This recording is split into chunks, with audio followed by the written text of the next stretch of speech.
বাংলাদেশের ইতিহাসের বিপর্যয়কর দিন আমার প্রজন্ম বা আমার বয়সী যারা দেখেছে আজকের দিনের মতো এতটা খারাপ দিন হয়তো আমরা দেখিনি। ছোট ছোট বাচ্চারা, আমার নিজেরও সন্তান রয়েছে, স্কুলে যায়, নার্সারিতে পড়ে, সেই বাচ্চারা যেভাবে পুড়ে গেছে, যেভাবে পুরা ছোট ছোট সোনামণিরা একটু সাহায্যের জন্য বাইরে দৌড়াদৌড়ি করছিল, পেছনে জ্বলছিল ব্যাগ, সেই ব্যাগটা খসে পড়েছে, কাপড়টা সেই বাচ্চার গায়ের চামড়ার সাথে এঁটে গেছে আগুনে পুড়ে।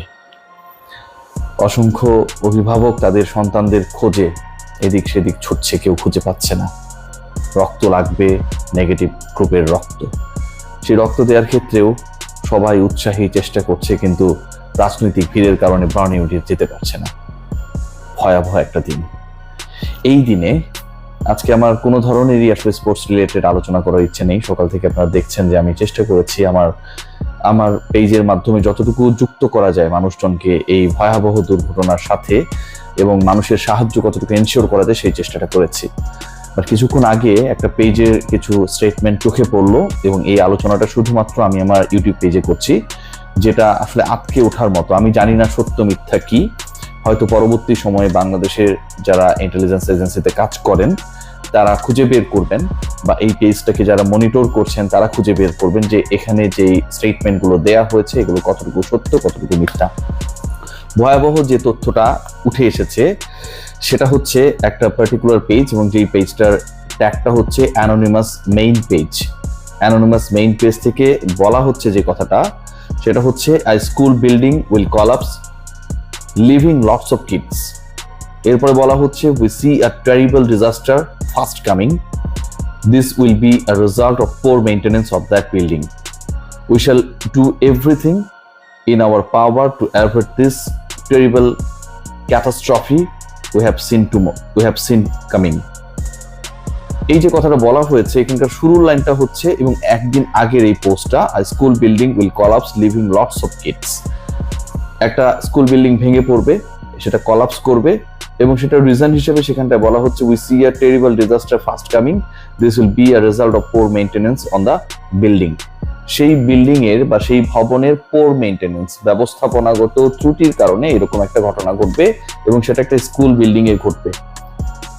এরকম একটা ভবিষ্যৎবাণী অ্যানোনিমাস মেইন পেজ নামে একটা ফেসবুক পেজ থেকে দেওয়া হয়েছে একদিন আগে, এবং একদিন পরে বাংলাদেশের একটা স্কুল বিল্ডিং, মাইলস্টোন কলেজের বিল্ডিং এ বিমান আছড়ে পড়েছে। এই যে পোস্টটা দেওয়া হয়েছে এটা প্রায় 50,000 জন বাংলাদেশের মানুষ, অধিকাংশই তারা শেয়ার করেছে, কমেন্ট করছে, এবং এই পার্টিকুলার পেজের ওনার যিনি, তিনি একটা পর্যায়ে গিয়ে আমি দেখলাম যে কমেন্ট সেকশনটা অফ করে দিয়েছেন। এবং 1 ঘন্টা আগে একটা নতুন পোস্ট এসেছে, আপনাদের সাথে ব্যাপারগুলো শেয়ার করছি, কারণ জিনিসগুলো আসলে কাকতালীয় নাকি কোনোভাবে কোনো পরিকল্পনার অংশ সেটা আমরা কেউ জানি না। সো আমাদের সবারই সচেতন থাকার দরকার এই মুহূর্তে। 1 ঘন্টা আগে যে পোস্টটা দেওয়া হয়েছে এটারও ভয়াবহ। A bomb will detonate in Bangladesh in few weeks from today। বাংলাদেশে বোম ডেটোনেট করা হবে আজকের দিন থেকে কয়েক সপ্তাহের মধ্যে। We are certain of this as the plot is currently ongoing by the enemies of the mentioned country। একটা প্লট রেডি করা হয়েছে এই বোমের যে ইস্যুটা বলা হয়েছে, ফিউ উইকস পরে যেটা ঘটবে, এবং সেটা হচ্ছে এই পার্টিকুলার দেশের সাথে শত্রুতাপূর্ণ সম্পর্ক যাদের, তারা এরকম প্লট একটা রচনা করেছে। Hotels and hospitals are the major target.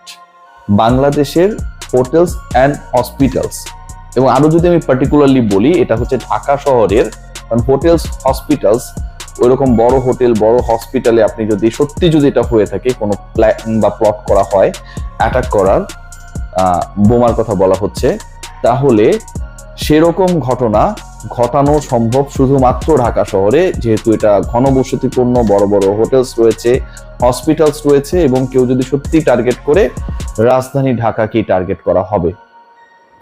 একদিন আগে পোস্ট করা হলো স্কুল বিল্ডিং কলাপস করবে, আজকে স্কুল বিল্ডিং তারা বলেছে পোর মেইনটেনেন্সের জন্য কলাপস করবে। ভিন্ন রিজনে কলাপস করলেও সেই কলাপসের সাথে এটার একটা যোগসূত্র অনেকে খোঁজার চেষ্টা করছে।